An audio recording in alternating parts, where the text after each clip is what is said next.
pleasure and an honor to be a part of the conclave that IIT Madras has organized. My congratulations to the team that has organized it, and very happy to be able to start off the proceedings with sharing of perspective on teaching pedagogy and research. Again, this is the perspectives of a fellow learner like you, very much interested in trying to find out what makes us more effective as teachers, as research guides. So that is the perspective with which I begin, and let me take the teaching perspective first.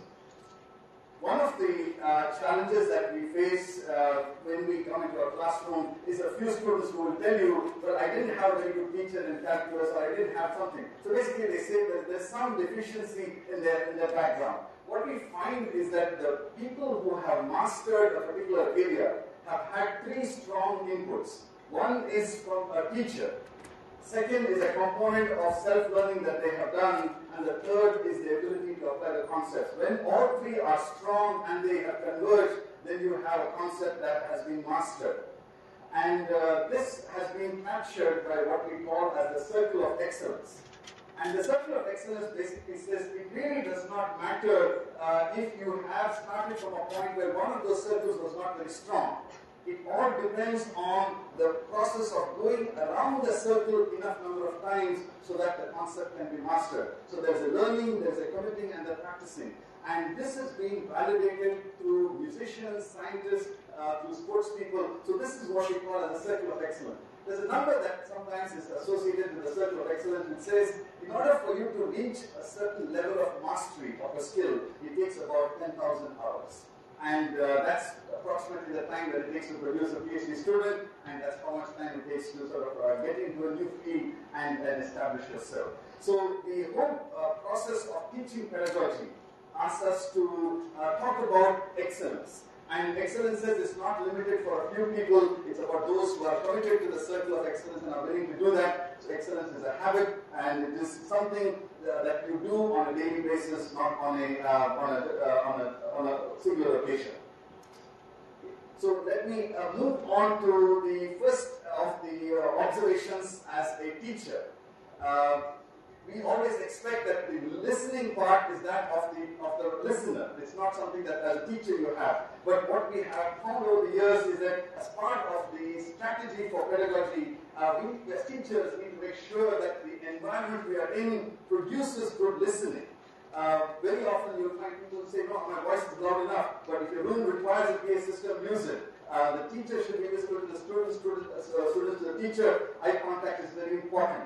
Another aspect is that how do you transform your students into active listeners? And that's a challenge because the student has a mind which we say can easily get distracted.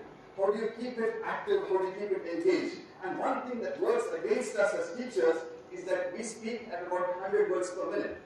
But a fast thinker is thinking at about 4 times that speed. So we have to find a way to engage that speed differential. Because otherwise what will happen is that they are likely to lose interest. So that is where, as teachers we often say, plan questions, summarize and make sure. But the key thing is engage the student as an active listener. That's a very important element of that.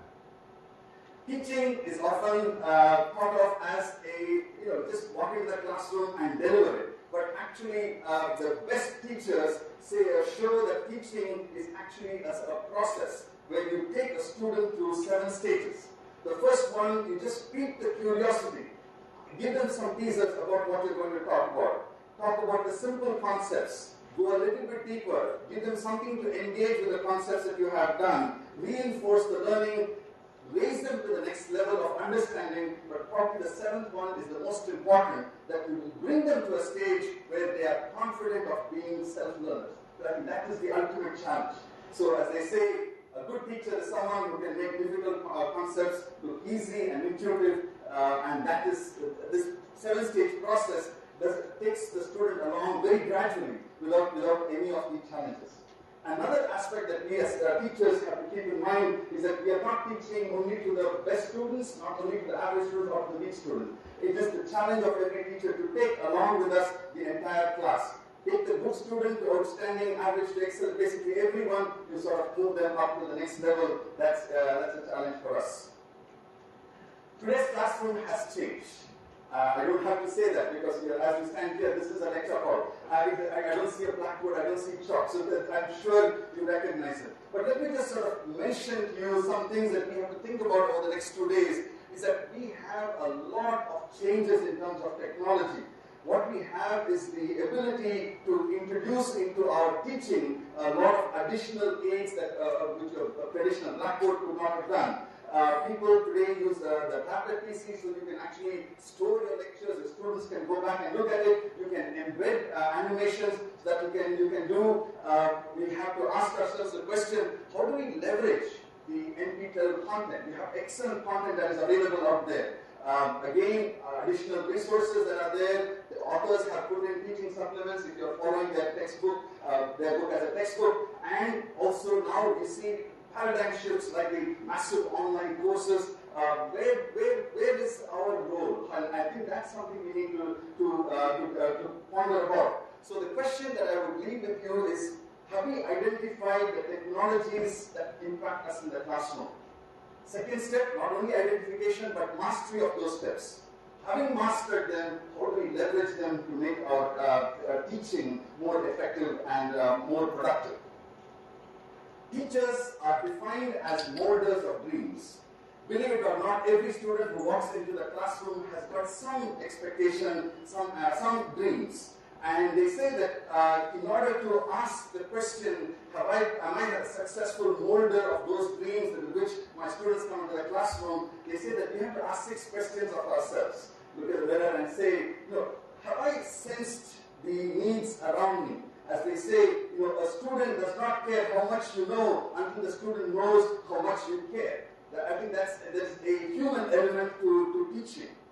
The student is very quick to understand whether we have mastered the subject. Are we inspiring? Are we excited about the subject? Are we well organized? Am I a good role model as a person? And then does the student know that I'm willing to go the extra mile and help the student in whatever is necessary? They say that a good teacher repeats what he says 3 times. First he says what he's going to say, and then he says it, and then says, what has already been said. So they say that at any given time, only 1/3 of the class is paying attention. So 3 times, and you'll hit the whole class. So that is something for us to think about. Today, the challenge that every teacher faces is a challenge of integrity among the students. Is integrity a relative concept? Is it something that is absolute? There's many reasons that they could give you, but somehow, how do we communicate that true excellence can never be separated from integrity? Do we have to spend time in checking all their assignments by checking through Turnitin or some other software? I think somewhere we have to say, no, we too can have university honor code. Many universities around the world have it. People have told me it will never work in India. I still am optimistic that somewhere some university is going to say, yes, we have an honor code and our students will follow that. We don't have to police them. Integrity is something that is integral to our education. So let me shift gears to research. And again, these are just thoughts for you to think about and build on. And of course, each of us have valuable additions to that. In industry, we follow what is called a 2-step model. And the 2-step model never says, go out there, take a blank sheet of paper, and invent the next big revolution. No, it always says, go out there and replicate what the best of best in class are doing. And once you have replicated it, you ask the question, okay, how do I innovate on that? So a lot of times our innovation is incremental rather than disruptive. And of course, in research, oftentimes, the expectation is that you will do something that will become revolutionary. Yes, but oftentimes it's these incremental steps that bring about a revolution. So the 2-step model always says, look for what is state of the art. Replicate it first. As you replicate, ask the question, why is this being done this way? Can it be done a little bit differently? But just the goal is first to replicate. Second stage is when you say, how do I improve upon what has already been done? This is a discipline that we have to bring into our students. That is what helps them in terms of the research process. The documentation, sometimes people say, I don't know how to write a report. I don't know how to document this new idea that I have. I say, okay, this is what we do in industry. Answer 3 questions. What is the problem that you are solving? Can you articulate that? How was it solved by somebody else? What is the state of the art? And then what is your solution? How is it different from the others? I have a colleague of mine who does a very interesting exercise with the best of his students. So basically, after they're into the research program, he gives them an exercise of taking a journal paper that is somebody who is very well respected in the field who has written, and says, convert this journal paper into a conference paper.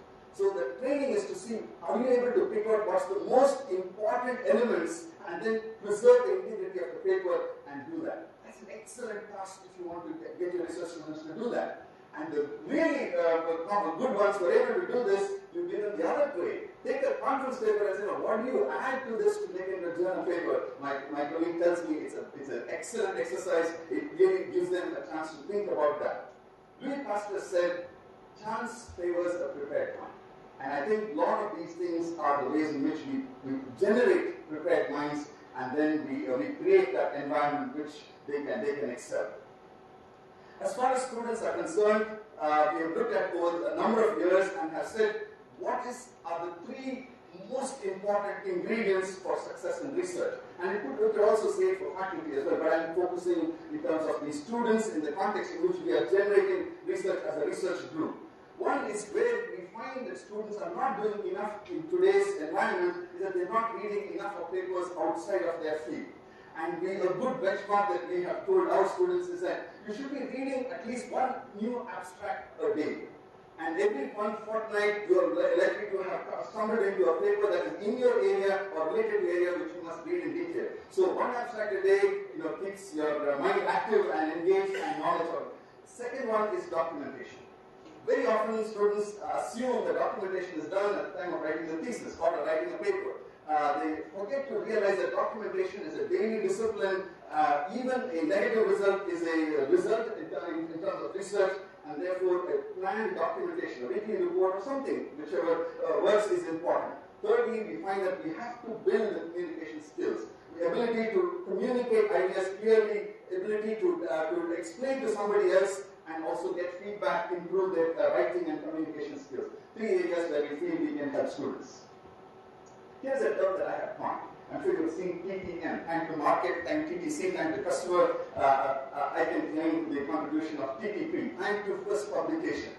For a research scholar, this is something of tremendous value, because this is the thing that says, yes, I am working in an area where I have been able to generate something new. I'm able to present my ideas to my peers. So I think this is really a confidence builder. It can be a conference paper, it can be a journal paper, but it's more important that the student publishes it. It's something that we believe is an essential element in the process of building a researcher.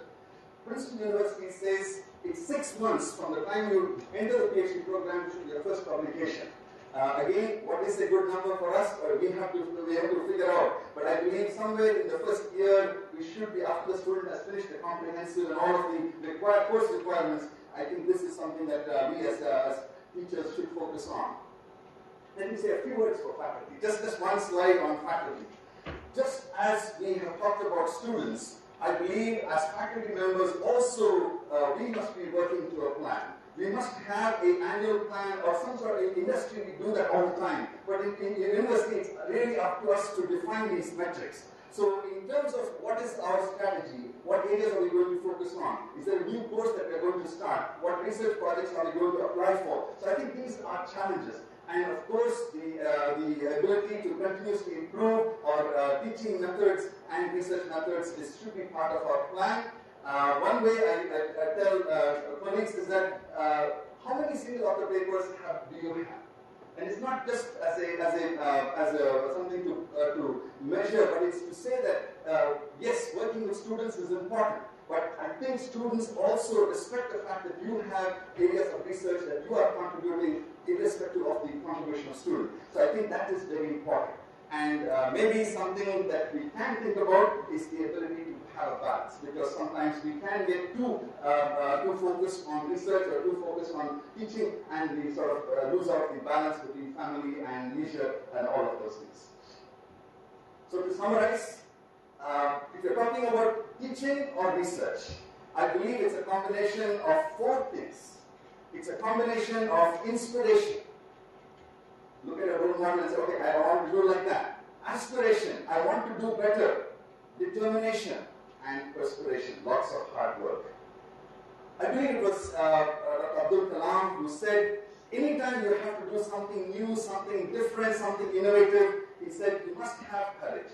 You must have the courage to give, the courage to think differently, the courage to invent, courage to discover the impossible, the courage to travel the unexplored path, and to share knowledge, the courage to remove pain, the courage to reach the unreached, courage to combat problems, but most important, confidence and the courage to succeed. So these are some thoughts on pedagogy in terms of teaching, in terms of research. I look forward to the interactions with each of you as we can together learn what can make us more effective in the task that we have been called to do, and that we can do it in partnership. I wish the conclave every success, and thank you.